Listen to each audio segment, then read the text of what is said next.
banjos, and I thought I'd just share something today that we are enjoying in our banjo classes. A lot of my students have been enjoying messing around with this a little bit, and what it is the first part of Blackberry Blossom, the very melodic part. Now we all basically, most of us have played this song. There's great versions of it all over the internet, and good tabs for it and everything.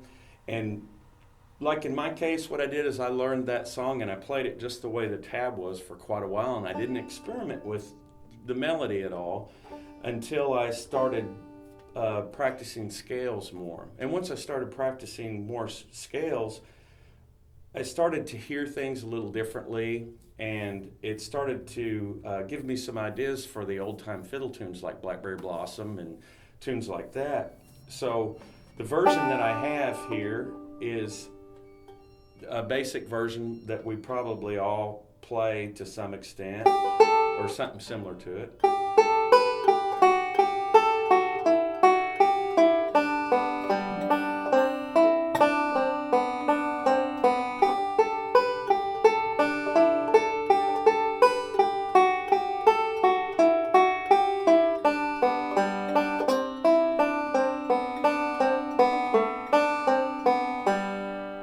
So you probably play something very similar to that, or maybe little variations here and there. But what I started to do was to come back up to this position because it's so accessible and it's easy to play out of this melodically and add some flair to that song just to break it up. Like, say for instance, on your second break around, if you're in a jam and you want to do something a little bit different. And that's what this will do, is give you some ideas, hopefully stem some ideas for you too. But what I'm going to do is go back up in a spot.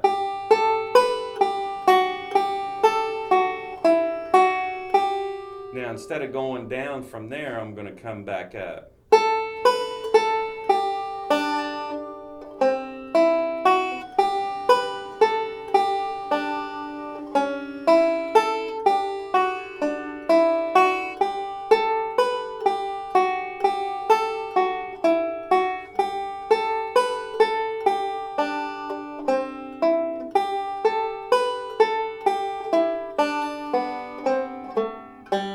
There's about a million ways you can play that, and I hardly ever play it the same way twice every time. But just knowing that I can come back up here and play with that melody a little bit is always fun for me to tinker around with and poke around with, have some fun. And this is all in tab for you. I've got a little variation, and I hope that you get in there and play around with it a little bit and enjoy it, and maybe give yourself some ideas that you can start adding to it to make it a little bit more fun to jam through as you're playing that song. And all this will apply to other fiddle tunes too. Once you start to play things melodically like that and tinker around with them, you know that there is a little bit of room to play in those.